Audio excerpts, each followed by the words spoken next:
the headboard above the bed, it has like little like starlights, like individual like little tea lights that light up. It's quite a look. Did you put those on to fall asleep? Does that help? No, I don't need any help falling asleep.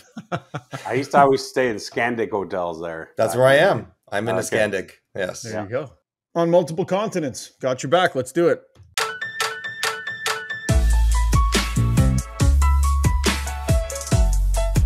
Happy Wednesday to you folks, and welcome to Got Your Back NHL edition. LeBrun, Rishaug, and MJ, yes, Mystic Mike, joining us from the World Hockey Championships, where he has just landed for the quarterfinals in Finland. Great podcast in store for you today. The new general manager of the Calgary Flames, Craig Conroy, in conversation with Pierre and I in our second segment. Make sure you stick around for that. Also, lots to discuss around the National Hockey League, including the situation in Toronto. We'll chat about Kyle Dubas' future, how this whole thing was handled, and we'll look at some coaching vacancies around the league and who might be a fit where. Of course, Got Your Back NHL edition is brought to you by our good friends over at Cross Country Canada Supplies and Rentals, where they provide equipment and supplies to all facets of the Canadian construction industry. What sets them apart, though, is their get-her-done attitude. They live by it. Their staff members live by it. They'll bend over backwards, making sure their clientele get what they want, when they want it.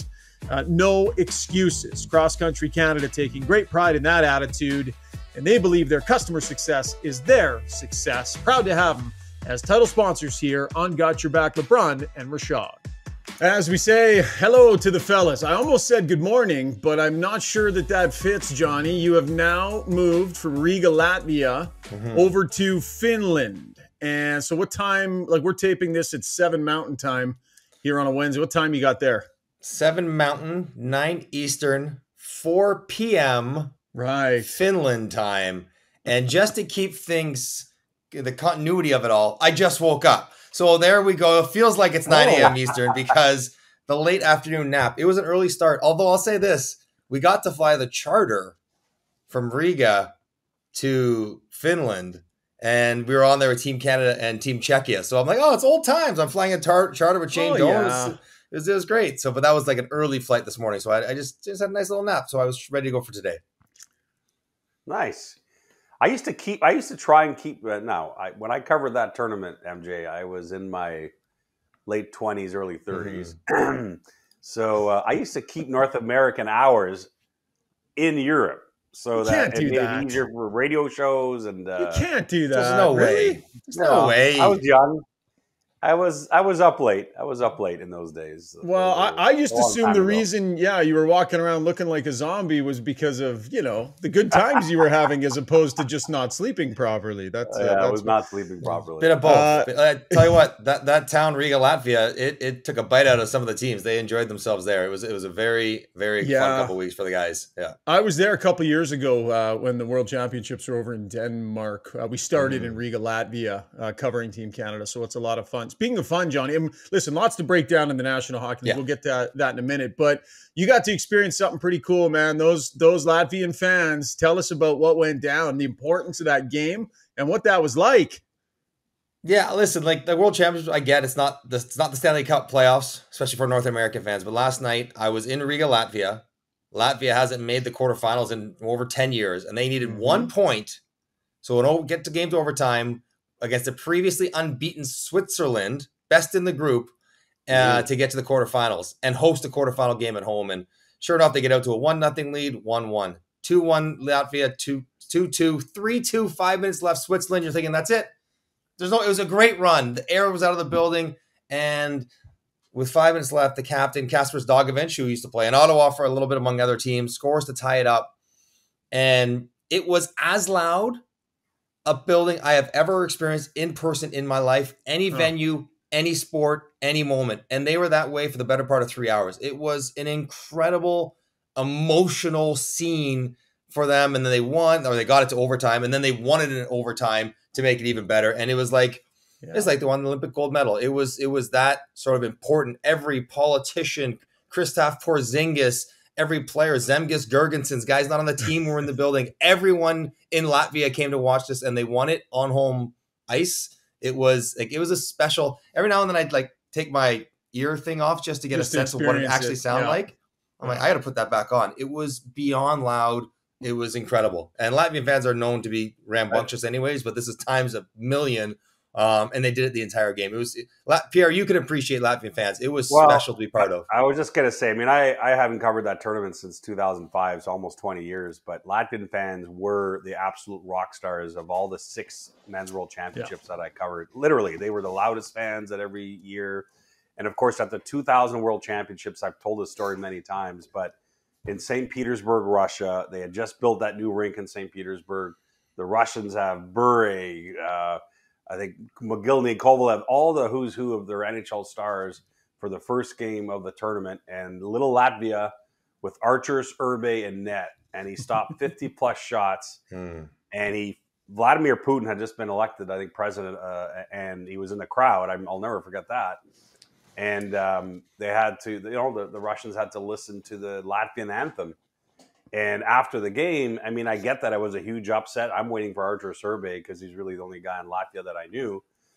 And he was just so emotional because he talked about how 10 years before that, so this is 2000, 10 years before that, 1990, Soviet tanks had rolled into Riga. Oh my gosh. And now you're getting the historical context of what this win meant at the time for Latvia. And it's always stuck with me. But even beyond that moment, talking to Latvian hockey fans over the years, the World Championships are the biggest thing of the year for so many of them. They save up their money to go to the Worlds. That's their pinnacle moment of the year. It's just so important for them. So I think it's amazing they had that moment last night, Mike. Canada get to face Finland. And just to be fair, Shaggy, it didn't end in the rink. Like it was, I don't know, like July 4th, Victoria Day, Memorial Day. It was it's still going. When I left at 7 a.m, they were going strong, celebrating. Love it. Absolutely. They always make that event. All the tournaments I've covered that they've been part of. I mean, when their team loses, they sing the anthem to them anyways. Like, it's amazing. Yeah. So Canada, Finland set to go in a quarterfinal. Johnny, quickly, what's been the story for Team Canada so far of the event? Their goaltending, Sam Montembeault, building off his good year in Montreal, he's been kind of the one standout, and Mackenzie Weegar is the one kind of superstar player they have. Other than that, they're a sort of grinded out team. They have only 220 goal scorers in Tyler Toffoli and Lawson Crouse, so it's not high flying up and down the ice. It's sort of a meat and potatoes kind of team, but it'll be interesting. They're playing Finland, who they played the last 2 years for the gold, won once, lost once, both in overtime. Back in Finland, it'll be sort of for the Finns, anyways. Third time's a charm, not for the Canadian guys, but what's been the best part about this tournament so far is Switzerland, US, kind of young, fast, skilled teams have been the best 2 teams in the tournament, which is probably a good thing for the tournament because there's always not a lot of goals scored here. So that, you want those teams to do well because that would be a good way to copy how we want to play. Yeah, the Swiss program is unbelievable over the last 3 years, right? The money they put in that, and you're seeing, they're building a powerhouse team, which is great. All right. And for USA Hockey, USA Hockey, they've struggled to get players way more than Canada over the years to this tournament. So just great for USA Hockey. And they're led by a whole bunch of guys from the World Juniors, Cutter Goche and Lane Hudson. Shaggy, here's my question for you, though. Okay. Switzerland is playing Latvia last game. Slovakia is already qualified, so they're hoping Switzerland wins in regulation and Slovakia makes the quarterfinals. Switzerland sits out Hischier, Niederreiter, Dennis Malgin, Dean Kukan, like 4 of their top players. Is that okay with you? I'm okay with it. Are you doing an impromptu red card, yellow card, no card here? Yes, impromptu. Over the content. Yellow card, red card, no card. I give it no card. Not my job to make your path easier. I did my job. I'm Switzerland. What's your take on that, Shaggy? Because the Slovaks, not happy. I bet they weren't happy. That is a major shift in competitive balance. And you could say the integrity of the competition, right? What's supposed to be gathering all the best players that you can together and having a good, honest competition. I'm going to go no card, though. I think you do what you need to do at that event to win. That event is massive for those European teams, man. It should be cutthroat because it's so big for them. I'm going to go no card. P?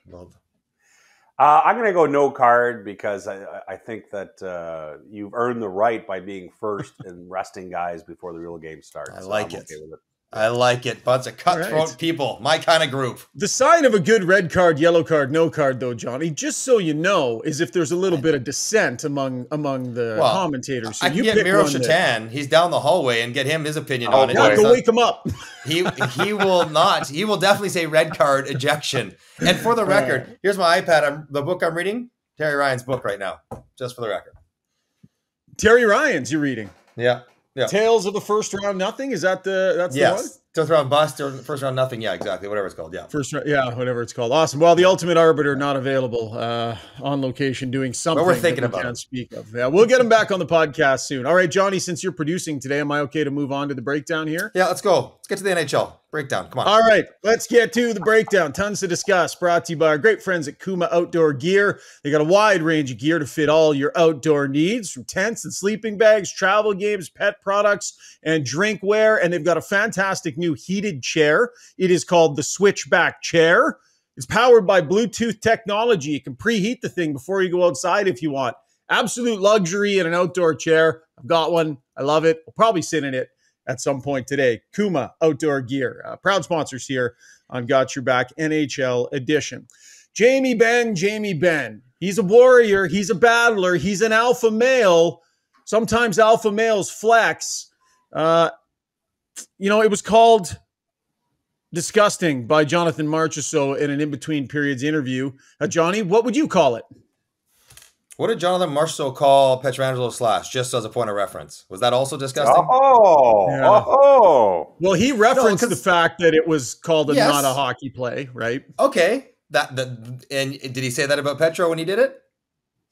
No. I'm not sure he did. So, we take it with a grain of salt, as guys will, be stronger with their words about the opposition than their own teammates. But I think so. Listen, it was ridiculous and how aggressive and unwarranted it was, and out of context. Like, not even trying to hide it. There's a puck battle going on, and I slipped and I got you, or we're jostling and jousting and I got you. It's like, no, you fell down. There's nothing going on. We're a minute in the game, regardless of what's happened previously, and you can do that and hit me here or here or here. You can't hit me here or here. Not so much here, yeah. Not here, right? Exactly. There you go, Tommy Boy's favorite. Region, not so much here. So clearly he lost control. He had a moment where he wasn't thinking, and you can't do that. I mean, I'm not saying he's a bad person. He's had an incredible year. He's a good teammate. That was a terrible moment for him. And they're in a situation, and the playoffs are a situation, Pierre, where you can't lose control. You can't afford to lose control. 5 in the game is an easy and obvious call. There's no other option, and he should absolutely be suspended for sure. What did Petro get? 2 games? He got 1 game. One game. Sorry. 1 game. Trying to annoy Oilers fans. Sorry, did he have 5 games? Right. He should have got at least 2 games. So he got 1 game. I mean, I think, again, as bad as it was to an arm, it's worse to a head. It's his head. A couple games, which might be the rest of the season for Dallas, might be into next year for Dallas, Pierre. Inexcusable and unexplainable. Yeah, and you can't do that. I mean, no one should do that, but you're the captain of the team. You're in a situation where it was a must-win game. I know everyone's like, no, the next game's must-win. Let's not kid ourselves. You can't go down 3-0. And it's the opening moments of the game, and you completely lose judgment there. It's unacceptable. And listen, Jamie Benn's one of my favorite players. The fact that he plays on that line and has that squirrely look at times, I want players like that on my team. I just want them to find the line. Because if you look at, frankly, the 4 teams that have gotten to the Final Four, there's a bit of that in all 4 of them, by the way. That sort of playoff warrior and playing on the line. But you have to play on the line. You can't cross it. That totally crossed the line. It took the wind out of their sails in a game they had to win. I mean, that game was over 5 minutes in, basically. It just can't do that. Can't do that wearing the C. Did the refs set a bit of a tone, Johnny? Because I thought there should have been a penalty about 12 seconds into that game on that cross-check from behind that almost threw, I think it was Pietrangelo, into the end boards. One of the first thing that happens was like, whoa, that was aggressive and intense. And in regular season hockey, that's called all day long. But I saw that happen, and then Ben, just the moment, getting the better of him there. Well, I mean, it all happened so quickly. You could hardly say, well, there was a lead up in a lack of calls that sort of grew to that moment. It was like the game had just started. They just got scored on. The crowd was sort of quiet to begin with. And the call at the beginning of the game should have been made. I'm with you. I'm sure the refs were like, we don't want to call penalty 10 seconds in. Like that's, whistles are away. Right? Yeah, whistles are away, fellas. Gotta let them play. Gotta let them play and decide it themselves, Ryan.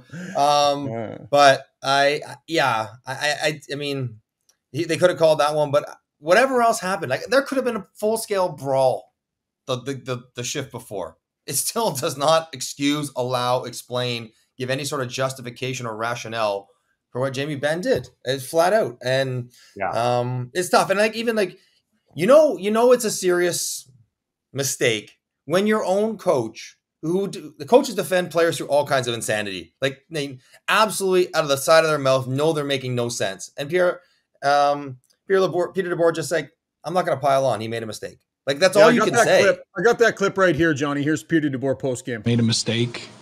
Fortunately, Mark Stone's okay. And we've got to live with the consequences, and the consequences were, it was a big hole. So, but I'm not going to stand here and pile on tonight. I don't think it does anybody any good. So Pierre DeBoer left to speak about it after the game there because Jamie Benn did not. I thought that was weak too, not coming out doing media after a play like that. I'll just say this because player safety hasn't happened yet. That's why. Hang on, he's got a ruling coming down. Yeah. And I think I'm with you. I understand. Like if you're like, I don't want to talk about it because I did something stupid, I don't want to answer for it. I get it. Yeah. But I think what they would say is, and there's probably merit to this, and I bet you would see this for most cases when there is a potential or a likely suspension happening. Players don't speak until after the decision's gone down. Yeah. They want their first comments. They don't want to say something that goes down the wrong road. They don't want to further incriminate themselves of this. They possibly could. And I think that as much, Pierre, I'm with you. That as much as anything had to do with why he didn't speak, not because he was hiding, which even though he might want to, they have to wait for player safety. Yeah, I might lose my PHWA card over this, but I would never let a player speak before figuring out what's happening with player safety, because that just becomes evidence. And that's happened in the past, some players, by the way. So that part doesn't bother me. But, I'm not surprised that Pete DeBoer was classy in that moment because, not only has it been his track record normally to call it like it is, he also has a personal relationship with Mark Stone. I mean, he knows that team, and I think that's genuine when he said, I'm glad Mark Stone's okay. He coached that team, and so you're in the fire and you want to beat up that team so bad and all that, but still, I'm sure Pete DeBoer generally was happy that Mark Stone was fine. I would say it's more likely a passive-aggressive defense being laid out by Pete DeBoer. As much as he's concerned for Mark Stone, like, oh, by the way, he's okay, which is great news that he's not hurt at all. So take that into consideration. The jaded person in me would think that. Both series sitting at 3-0. I don't know anybody would have called that at the start of this thing. What's the bigger surprise here for you, Johnny? Jake Ottinger's performance, an 8.95 and a 3.02, or Aiden Hill's emergence, 9.40 and a 1.96. Like, what would be the bigger surprise in this moment of these two performances? I mean, I feel like it's got to be Jake Ottinger. I mean, Aiden Hill had good numbers this year, if you look at them. And he plays for Vegas, who is a team-friendly sort of defense. But Jake Ottinger was always considered, by myself included, sort of like, on the precipice of being the next great goalie. Yeah. He's the best young goalie in the league, whatever young means, 25 or 26, whatever he is. And he has previously been incredible in the playoffs, and he plays for a good defensive team. And you watch the highlights, and there's sometimes a guy might have a 900 save percentage, or 3.2 goals against. And you're like, yeah, but look at the chances. I watch those highlights and I look at the chances, and that's not just on the defense breaking down. Like, that's not great goaltending that I assume. So I guess I'm saying Ottinger, because I thought when you're looking at Dallas and why they could win, their goaltender was first and foremost the reason why you thought they could win a Stanley Cup. And he has been not the guy he's been in years past, Pierre. And that's maybe a bit of surprise. Whereas Aiden Hill has kind of been the guy he's been all year, maybe a bit better. But Ottinger has kind of not, and it's not just been this series, right? Like, it's been the whole playoffs. He's been pulled multiple times. He's been great at times, but then not so good at times, Pierre, which to me is very surprising. Well, you're asking the wrong guy, because when Aiden Hill took the net over in the Vegas Oilers series, I didn't think Edmonton was going to lose another period, let alone another game. Yeah. So I've been completely wrong wins. about. Yeah, I've been completely wrong about Aiden Hill. And for both series to be 3-0, no one had that. I mean, both these series were really closely matched up if you looked at a lot of the numbers, and to be honest, both series have played out similarly in that the opening two games really were toss-ups. Carolina actually had more chances than Florida in those opening two games, but got Bobrovski'd. Dallas should have won at least one of those two games. Vegas ties it late in game two.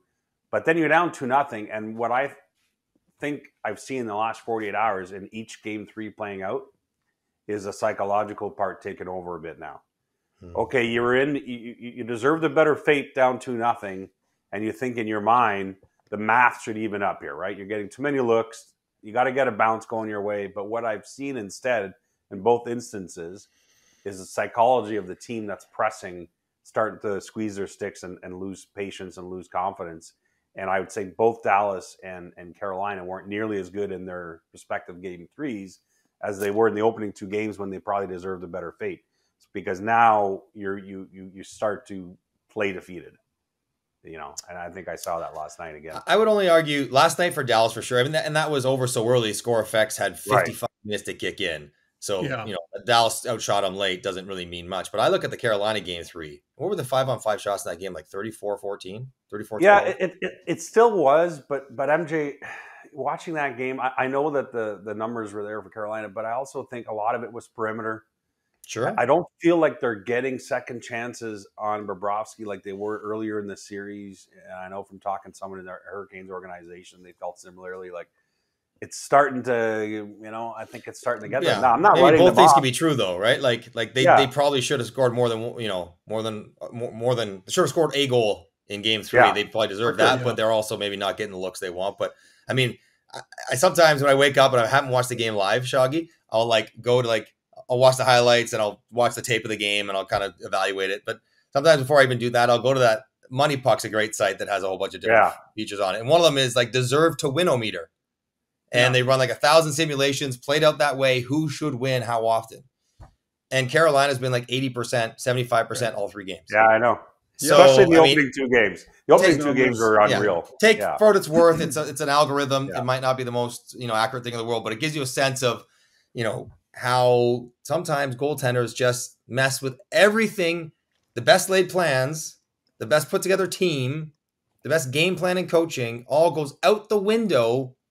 Sometimes in the game of hockey, which I don't think players want to have as a fact, even though it is, they know. I don't think managers and I don't think fans want to accept, like sometimes it's just luck and goaltending and the nature of the sport where you don't always get what you deserve. Yeah. Florida looking to close things out. Back to Aiden Hill quickly. Was great between the pipes, and then at the podium after the game was pretty solid too. So I don't know if you saw the highlights or not. I did. But as they were coming out, I think for the third period, and by the way, honorary red card for Dallas fans last night, just littering the ice mercilessly. Ridiculous. Aiden Hill gets hit with some popcorn on the way out to the ice for the third period and then delivers this beauty. You wouldn't see that at a Cowboys game. Come on. Delivers this beauty post-game. I guess everything was just hitting me tonight, but I like that one. I thought that was though? To get out there and say. It was such a good line. He didn't get a good enough reaction. Like, where's the kid laughing? Like, that's brilliant. I mean, Pietrangelo next to him laughed. Yeah, but like, he got nothing. It was like, I mean, I guess the writers are trying to be professional or something, but I'm like, come on, man. Don't make the guy chuckle at his own funny joke. That's a brilliant line. Kind of landed flat. Yeah, absolutely. Now, have we ever seen, like, they always threaten, if you throw something else on the ice, we're going to call a penalty on the home team. Well, right? in Florida, that's a real threat because of the Rats. They actually, having just covered a series in Florida, there's a message that comes on the scoreboard right away. I've never seen a penalty called because a rat was on there. It's never happening in the playoffs. So tell me, Pierre, two opposition fans chucking crap on the ice. Right.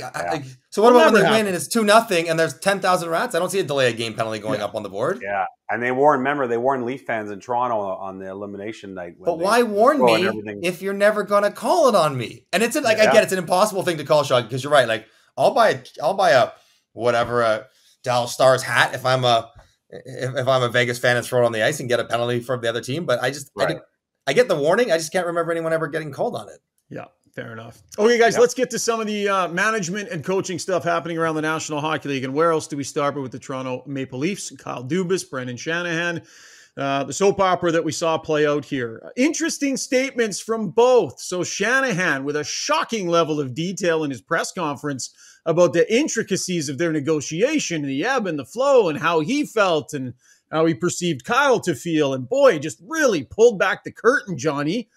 So there was that. And then Kyle Dubas answers with a statement where he didn't say a whole lot and signed off with the Dubas family. We don't see these things. These things don't happen. Which was more odd to you? You know, Kyle signing his statement off the way he did, or Shanny pulling the curtain back? Oh, I think Shanny for sure. As the kids would say, he came with receipts. Like he wanted to show you exactly what was going on. We don't see that level of transparency, which I don't think is a bad thing. I'm not going to criticize Shanny for that. I think fans, would be wondering what the heck happened. And he gave them his version of what the heck happened. And the timeline and the way it's sort of laid out that they sort of had a deal and they worked through the family issue. And then Kyle wanted something, more money, more autonomy, more power, however you want to phrase it. And that turned off Shanny, especially when there was hesitation about how committed he was because of his family concerns. And that's why he went a different direction. Like, I think that's essentially what happened. But the way he sort of walked it all the way through, it showed Leaf fans, I guess, what he thought was going on. And also painted Kyle as maybe, I don't know what the right word, like not disingenuous. I believe the stuff about the family was true, but just, the fact that if you're going to go up there on Monday and say your family is a big problem, when you already sort of Saturday or Sunday had agreed to the framework of a contract, and then Thursday said or Wednesday I say I want the job, and then Thursday say, oh yeah, but I want more money when I've already sort of agreed to it. It sort of painted Kyle as reneging on maybe a pre-existing deal. And I don't know exactly what happened because Kyle won't tell us exactly what happened. Shanny surprising. Kyle, not surprising he took the high road. Not surprising that he thanked everyone and sort of just went out on his own terms. And maybe a little passive-aggressive jab at Shanny with the Dubas family, or maybe just a recognition that a reminder to everyone why we are where we are is because his family was so important to him in this decision-making process. But it is a little fascinating because it does seem like, Pierre, you would know way better than me. This relationship, this contract, this extension for Kyle Dubas was something that could have been salvaged if both guys really wanted to salvage it. They sort of had made headway, and then all of a sudden it fell apart in like 14 hours. Kyle could have gone to Shanny's house and say, hey, all right, listen, let's work this out. That's the equivalent of the email, right? Yeah, but you can go talk to someone. Yeah. You can explain why your agent is asking for $1 million more now. And this is MLS&E, respectfully, $1 million is $1 million, but they don't mind $250,000. They don't want to split it to $500 if this is the guy they want. And the fact that Brendan Shanahan acknowledged he had made the decision, Kyle Dubas was the GM he wanted going into the future on Sunday, and then by the following Friday, he's not the guy. That is a wild swing. Because of things Kyle said, Pierre, and the way the negotiation went. So you want him as your guy, but he talked you out of that in the period of a couple of days between because he said he was concerned about his family. I don't know. Well, there's no question that Brendan Shanahan and MLSE ownership were caught off guard by Kyle Dubas's comments at that Monday news conference. They did not see that coming. And as Shanahan rather remarkably, candidly, in his news conference mentioned, by the way, he tried to dissuade Dubas from having that news conference. He wanted him to wait with him until they figure out whether or not they were signing him. But Dubas went ahead and had it. There's no question for anyone even questioning that Dubas was putting on the emotional family angle to all this. Come on, that is genuine. Yeah. I mean, the stress of the job definitely had gotten to him and affected his family. That's real. The rest, you can certainly criticize him that he perhaps overplayed his hand in terms of the counter offer at the 11th hour. But I think it really comes down to, I don't know how much Kyle Dubas truly in his heart wanted to come back as Leafs GM, given all the other circumstances. And if he was going to, there was going to be a price to be paid for him to return. There was a tax there. And Brendan Shanahan clearly said, yeah, I'm not feeling this now that you've done this. So it is what it is. Not, there's no sides to be taken for me in this. I think both guys may look back in 10 years and actually regret the way it played out, by the way. Both guys. Because Kyle Dubas had a chance to be a Leafs GM for 10 years and perhaps finally lead them to the promised land. Brendan Shanahan has gone from someone he at least knows and helped develop as a young executive to the great unknown now. And I say the great unknown. We know that Brendan Shanahan's already met with Brad Treliving, and that would be certainly a sound replacement for sure. But it's still the great unknown. Brad Treliving and Brendan Shanahan have never worked together. And if it's not Brad Treliving and it's someone else, it's still the great unknown. It's a risk by Shanahan, and now it's a risk for the rest of his career by Kyle Dubas. Pierre, I totally hear what you're saying about the family stuff being very genuine. And anybody who is an executive in hockey that has family and young kids, I can only imagine the grind that it is on their family, right? That's a tough thing. And he was open and honest about it, and that's more than fair. But I guess, Johnny, maybe what I would ask you is, if you're another team and you're paying attention to all of this and you're thinking about Kyle Dubas potentially if he's available, does any of what he had to say give you pause the way maybe it gave Brendan Shanahan pause? How all in is he in a position to be right now based on the things that he said? It seems to me like Dubas put that out there, and rightfully so, if that's what his reality is.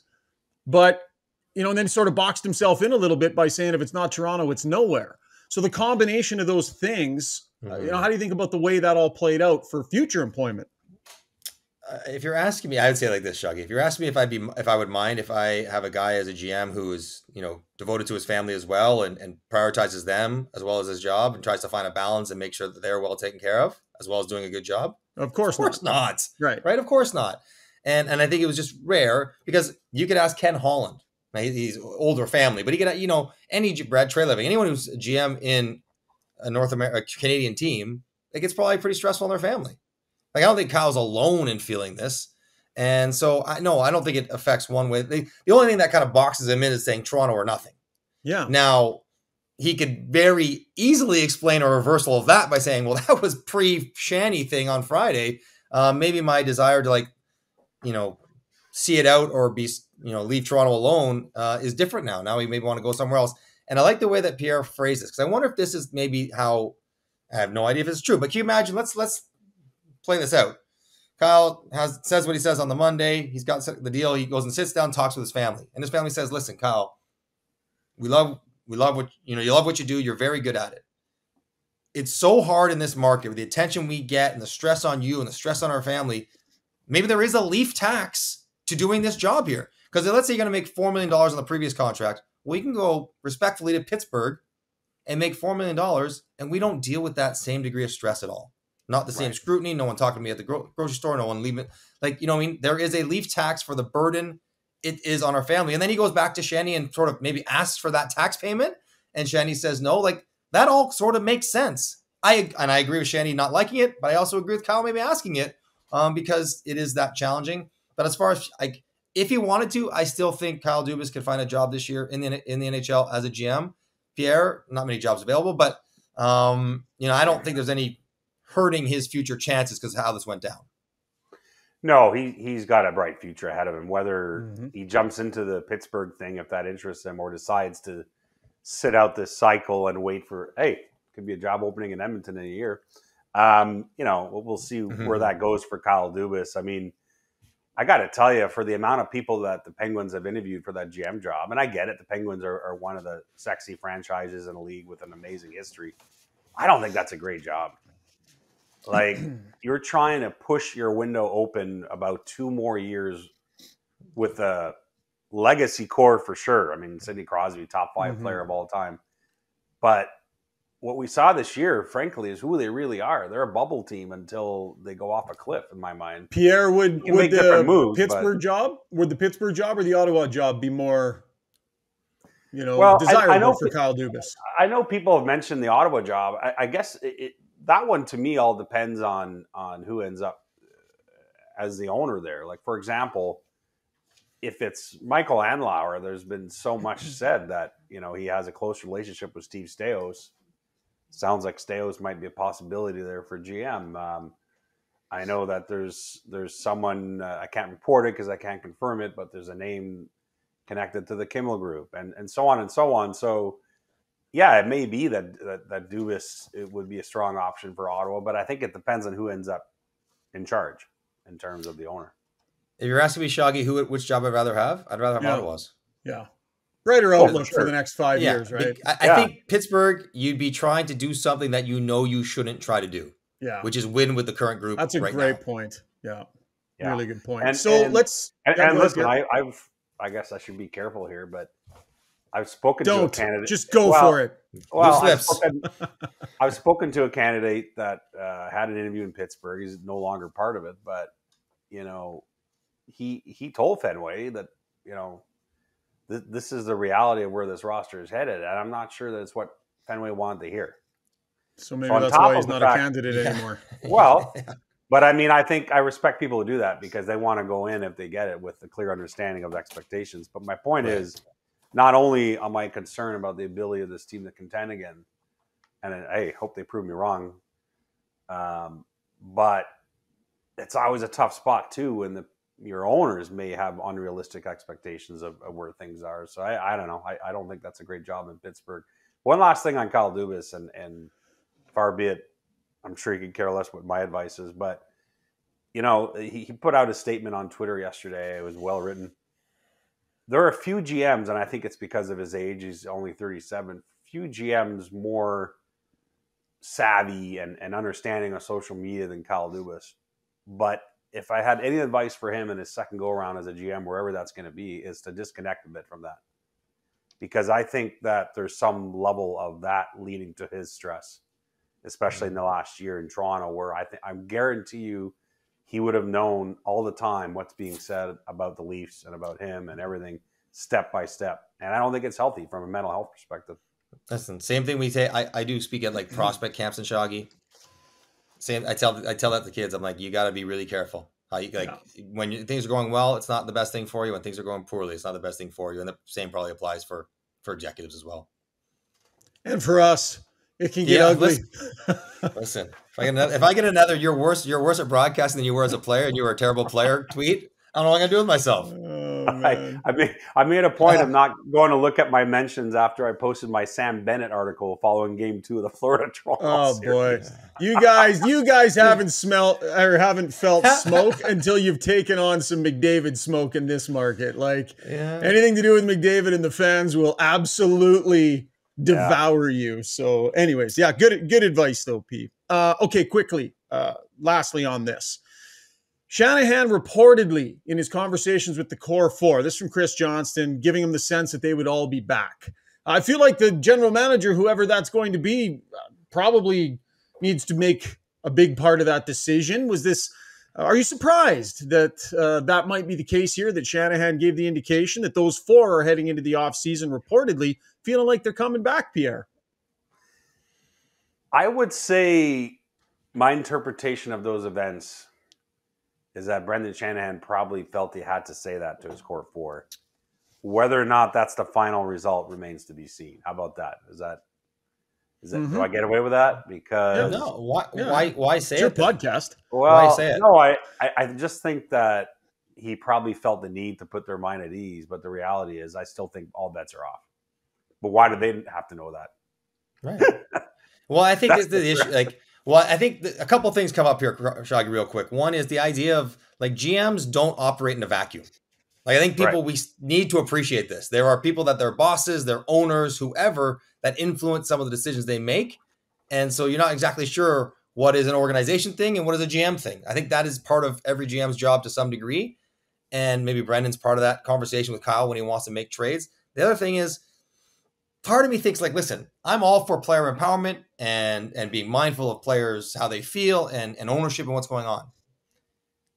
Feeling uneasy in that sense might not be the worst thing for this Leaf group. Not everything's going to be okay. Not everyone's going to come back for sure. Not everyone's going to return no matter what. We've not done what we needed to do to earn that sort of continuity. Right. That's the nature of the game we chose to play. When things don't go well, changes get made. And sometimes those changes are players, and sometimes those guys are star players. And I don't think it's going to be you, but I'm not going to say it can't be because we haven't won squat.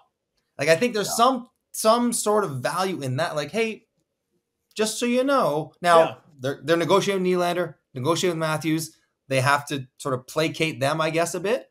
But just as a whole, maybe a little uneasiness might not be the worst thing for the Leafs. I totally agree. And, bottom line is, let's say True Living does get this job. I mean, the first 72 hours of his job will be being on the phone with Austin Matthews' camp.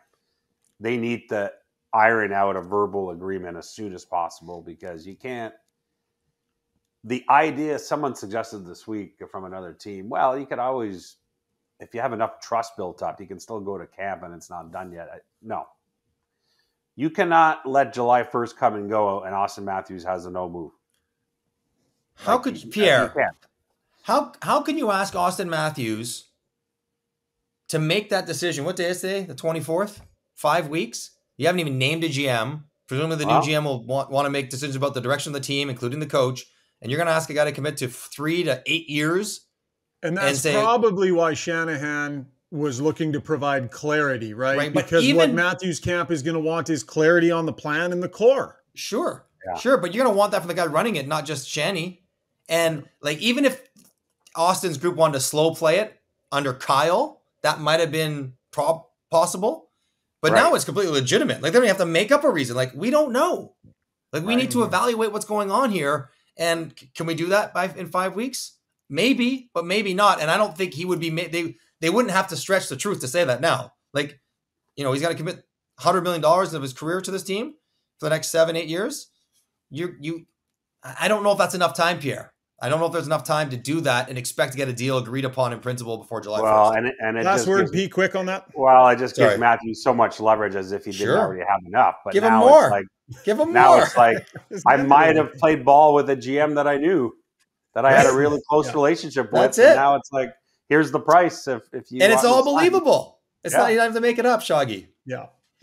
This is the Quizmaster script. We have decimated it. We've destroyed it by being long-winded. He's pulling his hair out as he's watching us tape this. So we got two things left to do. There. Yeah. That's a good point. Fair point by you. 2 things left to do. We'll do them reasonably expeditiously, quickly. We're gonna do. We know what expeditiously means, okay? You don't have to say it twice. Yeah, I more threw in another word. What do you think in case I had the wrong word. I threw in. I'm not that smart. I don't know. I don't mind it. I felt like you were kind of trying to dumb it down for Pierre and I. And Pierre's a professional writer. No, I wasn't confident that I said the right thing. So that was me covering myself in case. Although if the word was wrong, you would have murdered me. So I would have let you know it was wrong. Yeah, you would have let me know. I'll edit you. We're gonna play coach's match game. Openings and potential coaches that will land there. But quickly, we're going to do in Toronto. Give me a name for general manager here, each of you. Johnny, where do you think this lands? Where do you think it should land? Who should it be? Who will it be? I think it's going to be Trey Living. I think the idea that he's Canadian with experience, he's from a Canadian market with experience, and he seems to have a working relationship with Shanny.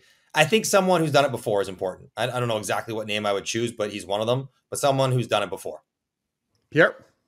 I mean, listen, right now he's the only candidate that we know for a fact, has met with Pierre, you're supposed to say me. You're supposed to say me. Oh, MJ? You in the MJ? I would love for you to run a team. You want to talk about modern You and Craig Button? That'd be unreal. You'd probably have to bring me in just to balance some old school. But you would be so leaky if you were management. You'd talk to everybody. Tree Living has such an advantage over all the other potential candidates right now because he's the first guy in who's met with Shanahan, right? So it's hard not to say his name. I mean, I wrote about it, so did Chris Johnson, and a lot of people have talked about it. Doug Armstrong thing seems too difficult to wrangle. He's got 3 more years on his deal. Yeah. Why would Tom Stillman want to part with him? Remember that you can't get compensation anymore for loss of front office people, right? It'd be a bad look for Army, wouldn't it? Wouldn't it be a bad look for him to do that? 3 years left on the deal, and I think it's a bit of a bad look. So, anyway, I get why he came up. I had lunch with him yesterday. It's all the buzz, and every time he walks by, is that a Leaf? Like he's wearing a blue shirt. Is that a Leaf blue shirt? It's a running gag over here. And he's like, no. I don't know if that's quite as plausible. So, Pierre, did you give us what you're saying Tree Living too, or are you taking an easy one there? Yeah. Okay. Well, I mean, I'm not going to pick a name that I don't even know if he's actually going to meet him or her going to meet with Shanahan. So, yeah. And I'll take that one too. It just makes too much sense, and there's a lot of synergy there. Okay, celebrity match game here. I don't think we've got the what's the theme music to match? You guys, I don't know. There you go. Sort of like you did that. this before. You're quite good at it. Yeah. Okay, we're gonna go coach opening. Johnny, you're gonna tell us who you Hang think on. would. Yep. Hang on. I'm gonna blow it one more time. Your show. You're Your rolling show. your eyes at me. I didn't even get a chance to say Eric Tulsky. I want Eric Tulsky to get a job somewhere. I didn't say Toronto because he's kind of like not cut from the same cloth as Kyle, but he's too similar to Kyle. But whether it's Pittsburgh or somewhere else, Eric Tulsky, I want to see him run an organization, what that looks like. He's out of the running, as I reported on Insider Trading last night. He's actually out of the running in Pittsburgh now. They're lost. I think he's a smart man. Yeah. Go ahead. Match it up. Off we go. Ready to go? Okay, so this is what I want to do. Johnny, you're going to give us who you think would be a good fit. Pierre, you're going to give us who you think it might be. We'll play to your insider strengths there, P. So wrap your brain around that. Or you can answer it either way you want. Okay, let's start with Anaheim, where Dallas Eakins is out. Go ahead, Pierre. What are you looking for, a coach? Yeah, coach. Well, listen, let's run down the list. You just fired Pat Verbeek? Right? You just fired Pat Verbeek. Babcock, Brunette, Carberry, Gallant, Green, Laviolette, Leach, Love, Patrick Waugh, Alex Tanguay. These are all sort of names in the ether right now. Mm-hmm. So match them up. Andrew Brunette.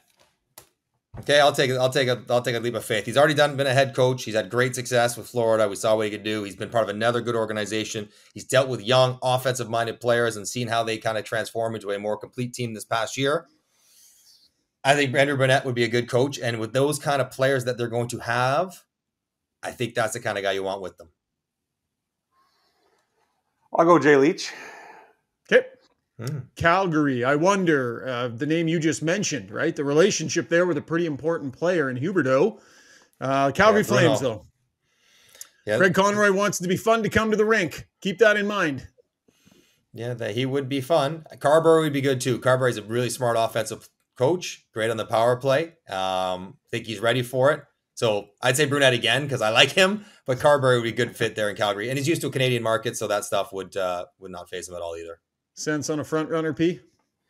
It's early. I'm going to go Gerald Gallant for Calgary. Just fit. I have no idea if they'll even talk to him, but Drake's talked about the possibility last night on Insider Trading, and Gallant has a history with Huberdeau, and he's a player's coach.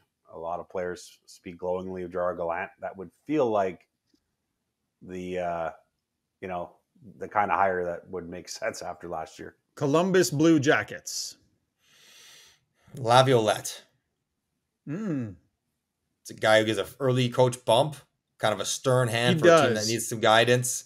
And he is a stern hand. And maybe a little bit more, pushes them in the way that they need to be pushed.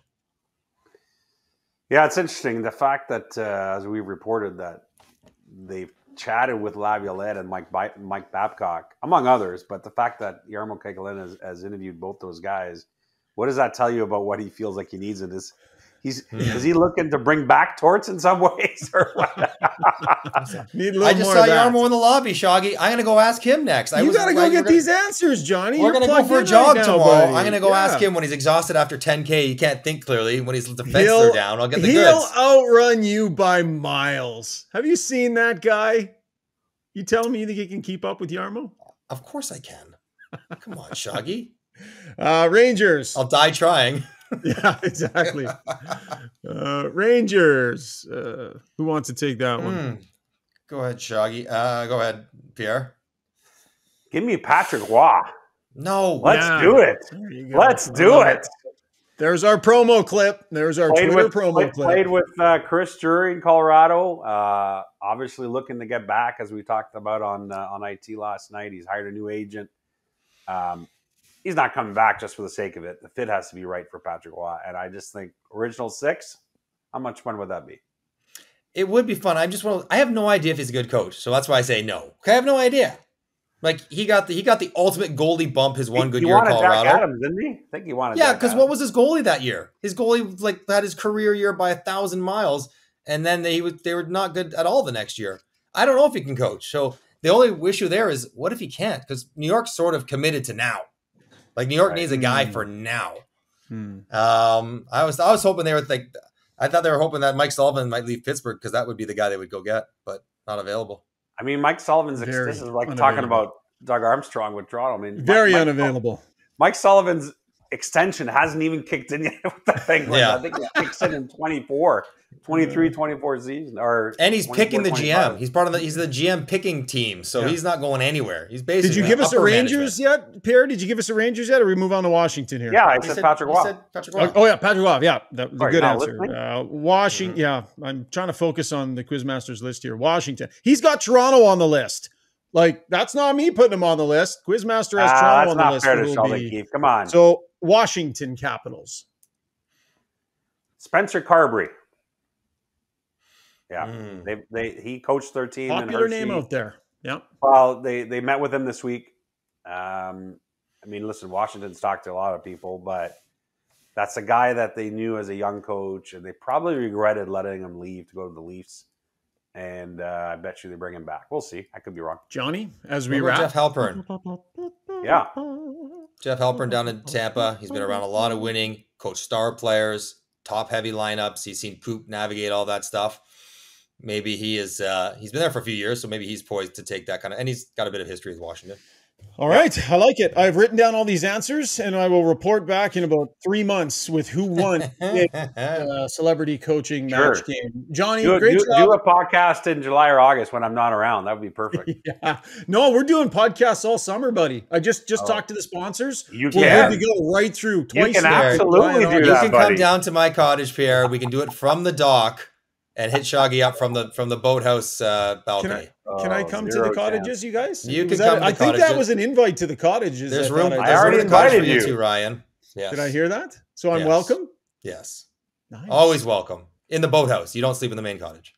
Oh, I'll take it. Do I got to bring my own food, and am I feeding myself, or you guys No, are kitchenette I in there? provide food and lodging are on me. That's okay.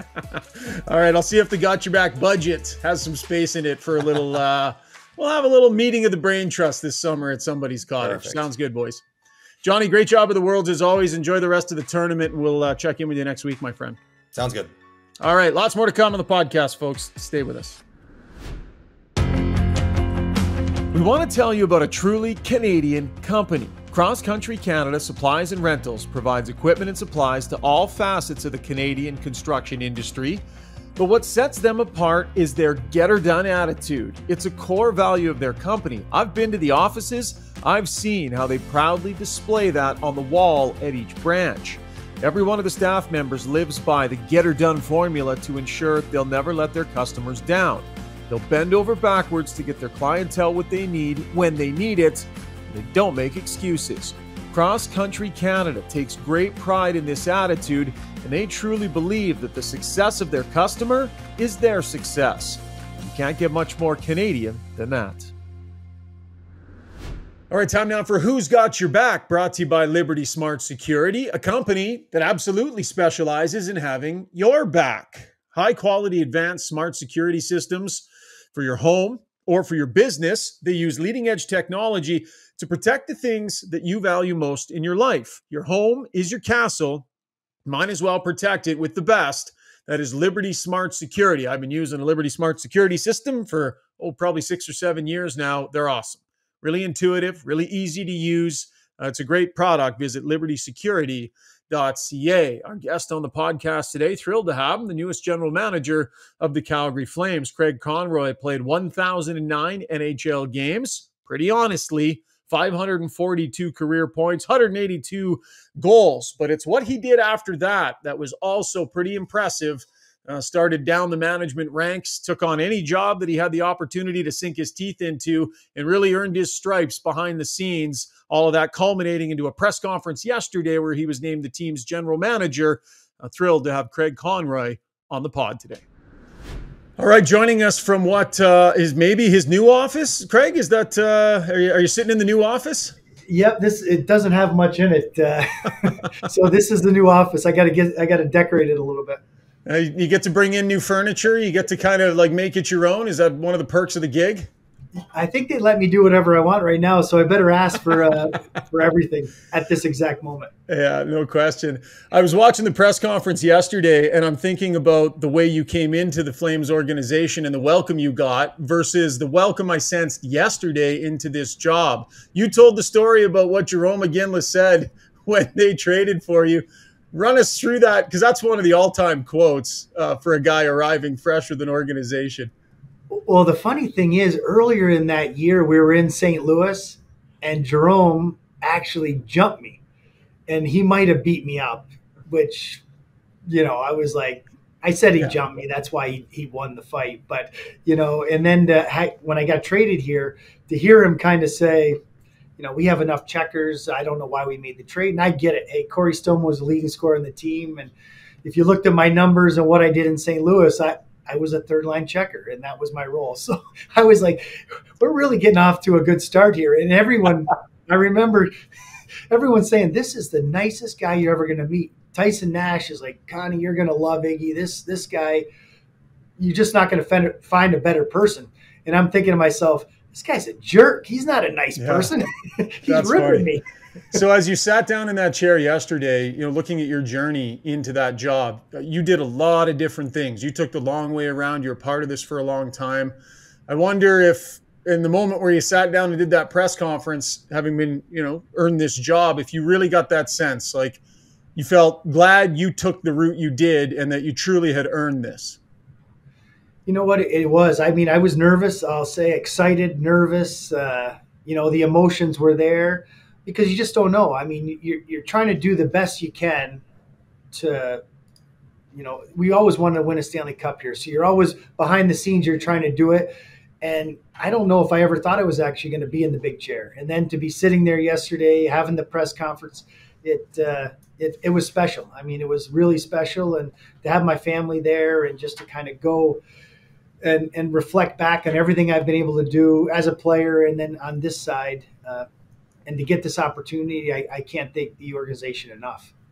What was your thought process at the beginning of this, Craig? Because over the years, we've seen where the internal candidate either has an inside track because the organization knows that person so well, but I've also seen it flip the other way where it's like, yeah, we know this person well, but, the apple might be shinier elsewhere. And, of course, the Flames did interview other candidates. So what was your thought process when this started? Was like, what is it that I need to sell on Don Maloney to convince him he doesn't need to go elsewhere for this?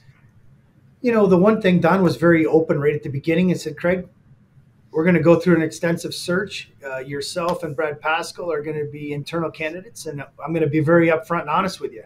And he kind of said, bring even though we know you, bring your resume, bring your vision, your mission statement, or, I kind of had a mission / visions that I had in my mind. And he said, kind of give us that, let us know. And then we're going to go through a regular interview process. And that's kind of the way it worked. I mean, it's a little bit different because I knew Don was doing interviews and I'm in just the other office and you can hear the Zoom calls and I'd shut my door. I'm thinking, I don't want to hear that, geez. But that's part of it. So, and I'm glad he did it because, I'd feel better than them just say, okay, Craig, you're like you said yesterday, just to give me the job. I've never been given anything in this game, and I wouldn't want that either. So now the job begins, and I know there's a tone you want to set within the organization. You talked about it yesterday. You feel the players need to have some fun coming to the rink and look forward to being at the rink. My question to you, Craig, is about coaching. And is it the coach's job, do you think, to set that tone for the group? Is a group able to have fun being at the rink through good times and bad? If the right coach isn't in place, does that come from coaching in your mind? It is. It's the whole staff down there. It's the equipment. It's the trainers.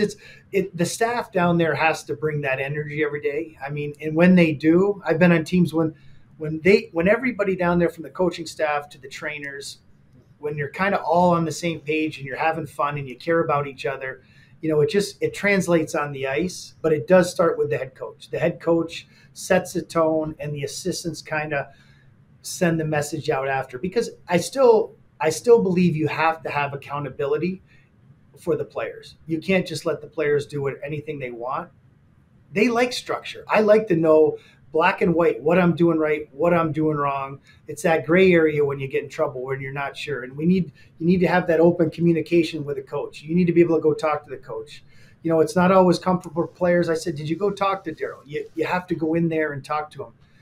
And sometimes they would, and sometimes they wouldn't. But I need each and every guy in that room to feel comfortable to go in and talk to that coach, whoever it is, because it just that doesn't work if you don't have communication. I will follow up here real quick. Sorry, Pierre, but don't want you to have. Don't want to put you in a position to pile on to people that aren't with the organization anymore. But I do want to get your take on how much the feeling down at the rink might have affected performance last year. What's your analysis of how much of this was maybe what the players were going through in various ways off the ice, and how much of an improvement can be made just by changing that? Yeah, I mean, I know I like how Daryl coaches. I like playing for Daryl. I mean, that's a thing. That's me.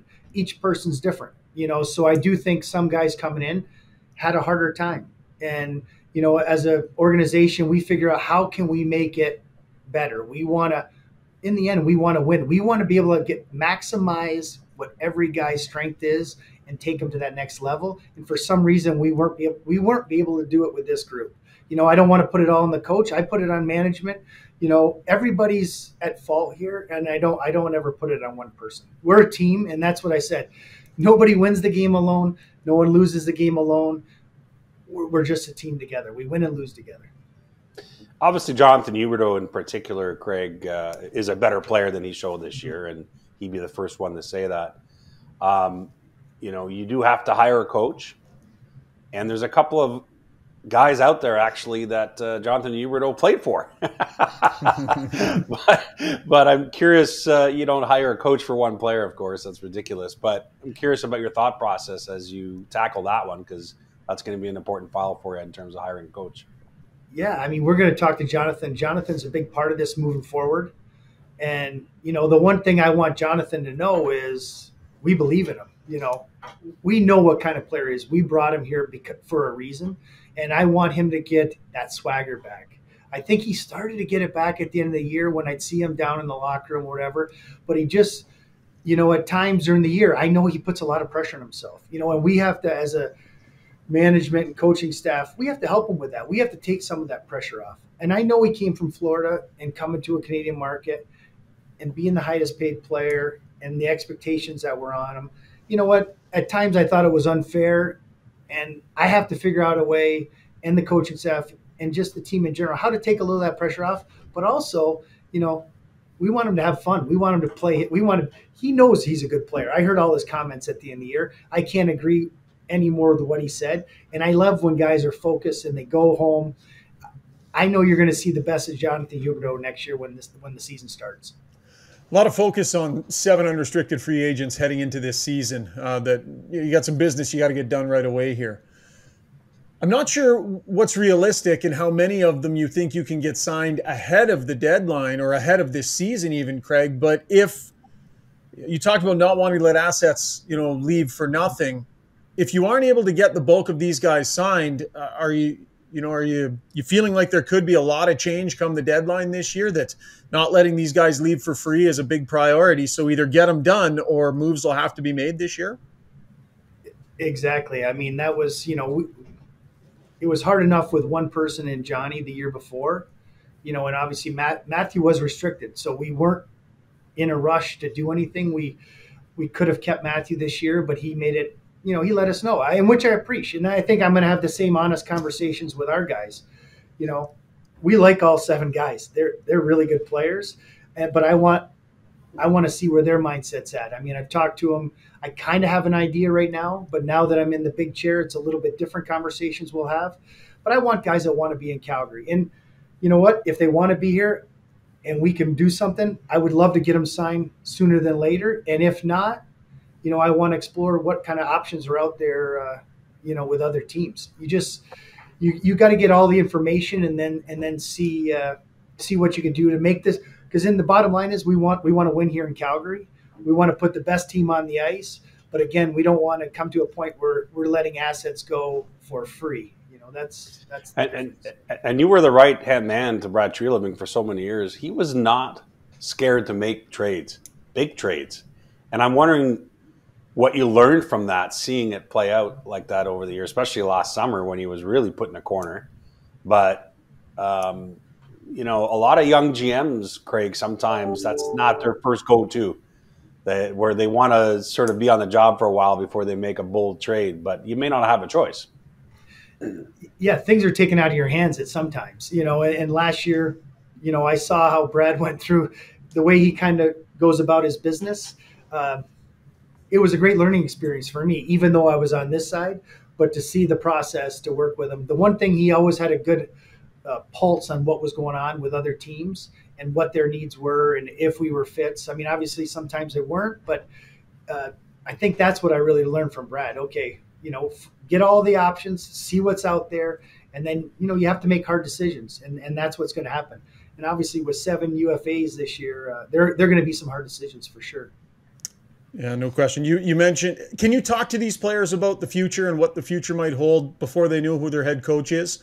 Or does that position need to be filled before you gauge their interest in doing deals and such? What's the order of that? Because I was going to ask if you've talked to Lindholm yet, but then I thought, well, maybe he needs to get the coach sorted first. Yeah, I mean, I've texted with a lot of the guys. To be honest, texting, the guys love to text right now. But so I've texted with the guys, and you know, I had a lot of texts yesterday trying to get back to everybody. But I definitely would like to have if I could have the coach in place, that'd be great. But I definitely need to reach out and talk to them and just see where their mindsets were, because I knew where it was maybe at the end of the season, but there was a lot of frustration. People were in different mindsets, and now they've had a little time to kind of decompress and go home or just take some time away from the team. And I want to see where they're at, you know, and that's the thing. But I will talk to them. You know, it might not be the hard conversations yet, but I just want to kind of feel them out and see what their mindset is. Last question from me, and before we get to our Got Your Back question here, Craig, but you know, no one's harder on himself than Jacob Markstrom.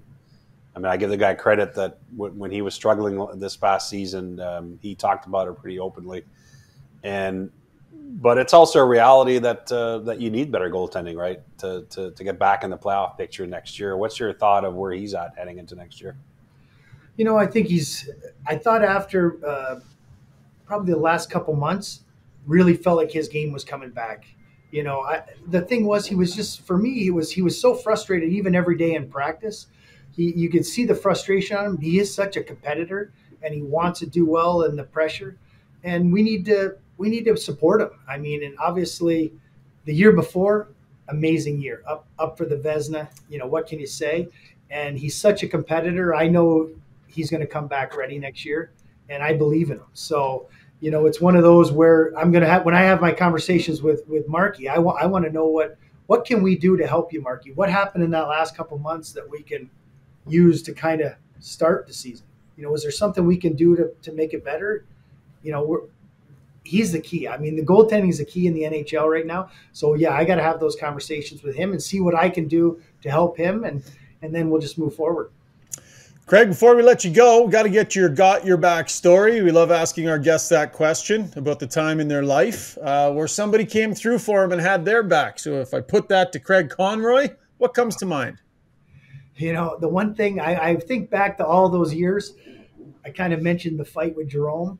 Yep. There was times in the NHL, a couple times I remember being out there, and there was these scrums, and we were in St. Louis, and there's some big men back in the day, you know, like Stu Grimson's out there, and we were in front of the net, and I kind of, for some reason, I cross-checked, I think it was Stu Grimson. Oh, no. And I was like, uh-oh. And all of a sudden, I could feel Tony Twist push me out of the way. I got your back, Connie. I was like, oh, thank God for Tony Twist.